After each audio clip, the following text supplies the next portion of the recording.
Welcome to the Best Music Podcast with Dan Spencer, where we talk about music and the methods for making music with top performers in the music industry. Now, for this week's featured guest, we're actually going to be talking to a new band who's about to release their first single.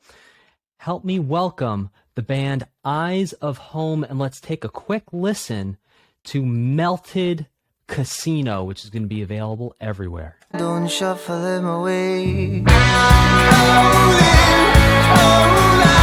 The money's gone, let it down, 'cause you're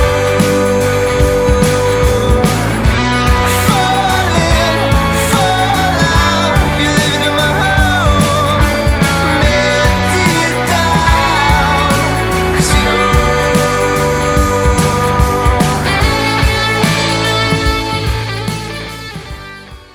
Well, really cool. Definitely an original sound, a mix of a bunch of things that I think I could point to, but definitely something original there that we have not heard before. Welcome, Eyes of Home. Whoa. So, guys, tell me about how you got together as a band. So I'm the singer-songwriter, lead singer, rhythm guitarist, and Jack is... And your name is? I'm Sean Leishman. Oh, cool. Awesome.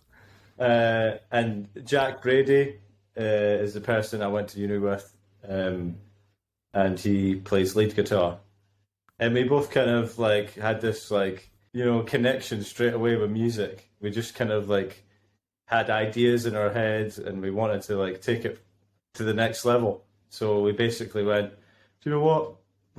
I'll get my guitar and my voice, and you can get your guitar, and we can start something here.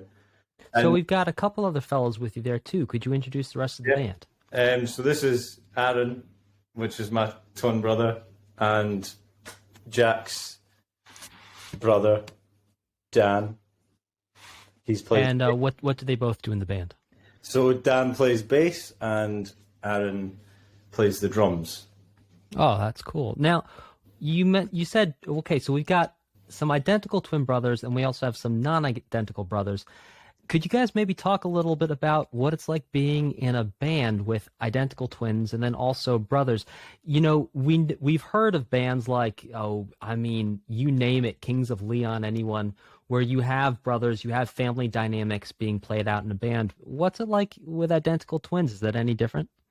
Well, they talk a lot about there being a lot of arguments, and definitely we've got a fair share of those.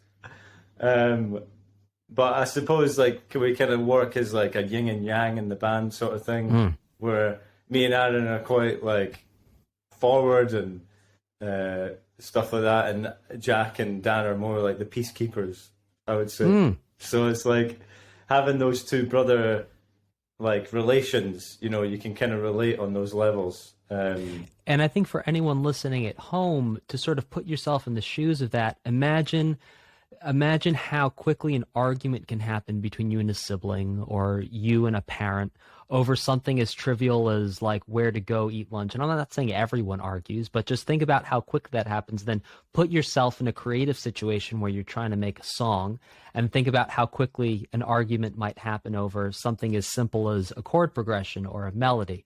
So very interesting to have that dynamic, and very cool that you guys are all balancing each other out. Now, could you maybe talk a little bit about something that's really strong that I actually noticed, and one of the reasons why I wanted to have you guys on is to talk about how quickly you guys defined and clarified your identity as a band, both sonically but also visually as well on social media and things like that. And I think that this is something a lot of other bands who are starting out and even have been around for a while can learn from. Mm-hmm. Yeah, definitely. Yeah, of course. Do you want to talk a little bit about this? I can talk about this. So, yeah, I mean, on a sort of visual aspect, when you ask that question, we are all we're coming from a design background, so that definitely helps. Designing what? Designing graphics. So 3 of us have a degree in graphic design, and one of us, me, has a degree in product design. And that really helps us push out content and push out things that, designing a logo, it makes it cheaper for production, and designing album cover art and things like that. It definitely makes us sort of it makes it easier for us to produce these things like social media posts. And So as we know, being in a band in 2022 and even being a music artist in 2022, you have to wear a lot of hats. You can't just walk in the door and concern yourself about music, even if you have the money. Like, even if you're completely flush and you have the money to pay for everything to happen, you still need to concern yourself with more than just the music. And so it's the new paradigm of being an artist.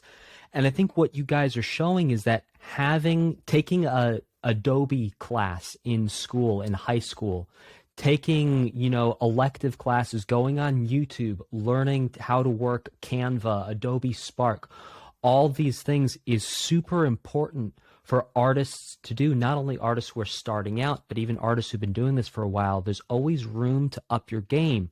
Can you guys talk a little bit about what was the difference that you guys experienced from, let's just say, posting a video of like, here's us at rehearsal, here's a clip of the song, versus when the rubber meets the road and you start putting out high quality visual content? What's the shift in how you're seeing people interact with you on social media around that? I suppose it's circumstantial. So if you've got, say, like you've got a video on your story, it's quite a good idea to Giphy, how you have like all these like GIFs and you can kind of... Or a GIF. Is it a GIF or a GIF? I keep on asking. No one knows. I don't know. I feel like the jury's out. It's a GIF or a GIF. It might be peanut butter. We don't know. Yeah. So basically what we do is we try to use the same GIFs all the time just to keep it consistent, but they're not exactly like GIF stickers as such. They're more like brand elements that can flow throughout the whole process. So from the get-go, we're using these things that are fairly basic to kind of create an environment with these videos initially, and then when we go to the finalized thing, we can then introduce these things in a more complex way. So create a story with it, put it along a journey, put it as decoration for maybe like something that goes in the same style. Like the music video that we're developing at the minute has a very similar style to all these decorative elements of the GIF that we use in the stories. So really creating a almost universal or encapsulated, it's like you're creating an environment of your brand that someone can step into and experience the feeling that is given to them from the brand. And I think a lot of artists can learn a lot from this. And definitely check out @EyesOfHome on Instagram to really see and get a feeling of what you guys are talking about, because I think that what you guys are doing visually is a template for a lot of artists, and anyone who's looking at starting a band should definitely look to you guys. And of course, we're going to love the music along the way. So speaking of the music, can you tell us a little bit what the song's about? The name is Melted Casino. Exactly, yeah. Okay, so what's this about? So me and Aaron were actually sitting in this very room when we started writing the song. And initially, the whole concept was around this idea of, our mum unfortunately married someone who we didn't really know, which sounds insane, but it's what happens in the real world, like your parent can marry someone that isn't interested in you, even though you're the son of, the person that they're with, and we're sitting in a house, where it starts to become unfamiliar. It starts to become this like sort of place where this person's taking over, and Okay, so let me summarize so far what we have. So you had an experience where someone in your life married someone that you didn't know, and so you find yourself in a new home, in a new house, and in a new branding experience, if you will, a foreign interactive experience. Okay, and then what happens?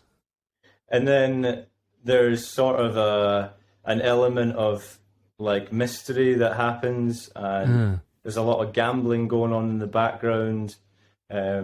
Gambling in the figurative sense of like you're taking a chance on someone who you don't know, or gambling in the literal sense of like there's a secret cupboard in the wall behind you, and if we knock 3 times, we're gonna go in and there's a saloon and like illegal gambling. Yeah, I mean, like, I suppose the name Melted Casino is kind of, over time, this home that we thought was our home is now turning into this place where someone's like basically spending all the money, and we're seeing it all happen around us emotionally, but not actually seeing it directly. So that's why this song is kind of more of a metaphor for that. Yeah, so it's like experiencing the dynamic shift when someone new is brought into a family. Yeah. And it doesn't matter at what level someone's brought into a family. It could be someone brings in a boyfriend, someone brings in a girlfriend, but all of a sudden, this way of living that you had established, the rhythms, the dynamics between everyone, it starts to, as you say, melt. And it starts to sort of unform until you can, over time, start to figure out what the new structures are.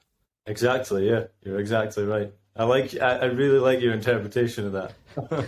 I'll be here all week, performing in the casino behind that wall behind you. Again, everyone knock 3 times, and there's a magic password, but I'm not allowed to tell you on air. So, yeah, the magic password is @EyesOfHome, which you can check out on social media platforms everywhere. So let's talk a little bit about the sound. I'm first and foremost a vocalist and a guitar player, so those are the first things that popped out at me. Was very interesting rhythm guitar sounds, lead guitar sounds, almost counterintuitive to what you might go into the studio thinking of doing. Like a lot of times people go into the studio and they think, oh, we're going to get a stack of like 20 Marshalls and 50 Fenders, and we're going to get one guitar going through those, but we're going to put the mic in a bag of pineapples to really capture the feeling of the sound we're trying to go for here. But there's this raw quality to all the instruments that really comes through. Is that part of the storytelling process? Absolutely. We always wanted to be sort of honest with the sound that we create. And honest in what way? So sort of like, you kind of get your first instrument and then you go and discover what the next best one is, determined by your taste of what you like in that instrument. Okay, so when you say an instrument, you mean like I get a cheap guitar from the dollar store, and then 3 years later, I've then convinced mom to buy me a nice guitar for Christmas. Yeah, because you've gone through a journey of kind of understanding what you like to play. Yes. And half the battle on top of that is almost like understanding as a group what sound that they kind of resemble in their personality, because it does transfer over. There's no doubt about that. When you're in the studio, you're kind of opening your heart up to a sound that potentially might be different to what you went in with, but we were prepared for that. We wanted to take our ego out of the equation, and as a result, we kind of got a pure and honest sound with it. Now, the purity and the honesty of it, does that come into play in the way that it's raw? Is that what you mean by pure and honest? That you're not going in and trying to throw a million different effects on each thing, and even the vocals. I couldn't hear any like tune on the vocals. It sounded to me like everything was very much recorded live, one shot, maybe some overdubs, and then put together. Is that part of what you mean about that sort of aesthetic of honesty and directness? I mean, I think it's also, you're right, exactly right. But also on top of that, there's an element of when you're in the recording zone, you are making every single note and every single second count, because when you're there, the moment just, it just goes into one. Time doesn't really exist, but if you're sitting there and playing exactly what you want and how you want to like portray it, No matter if it's coming through your fingers on the fretboard or through your vocal cords or through sticks on a drum, every single movement you make has got to count. That's where the sound came.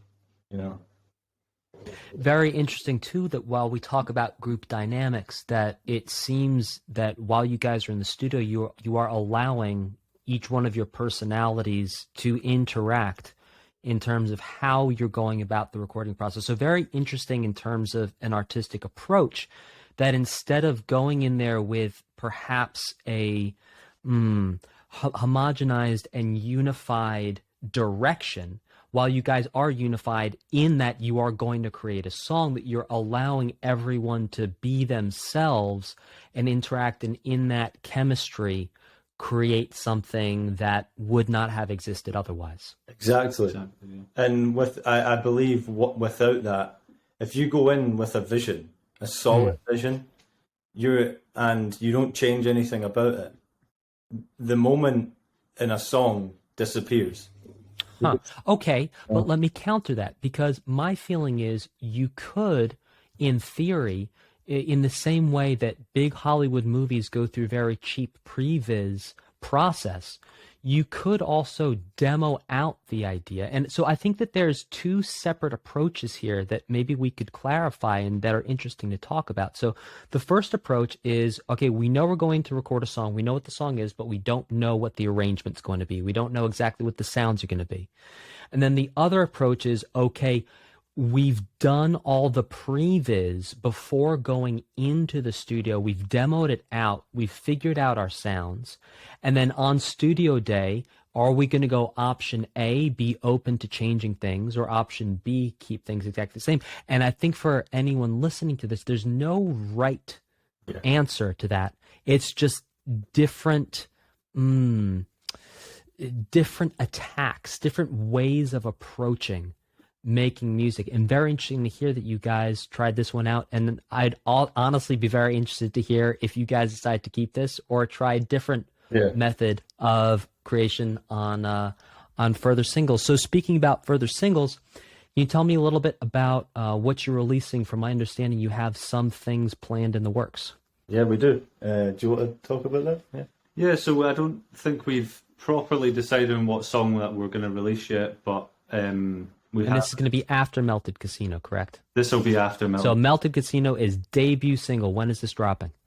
It's going to be dropping sometime this week. Okay, cool. All right. So by the time, folks, you are listening to this, you can go on to anywhere you get your music and check out Melted Casino, Eyes of Home. Carry on. So yeah, we sort of just we're thinking about two songs. So one's called Shadows in Paradise, and then there's another one that we have. Man, you guys are going for the metaphors, huh? Yeah, we like some metaphors.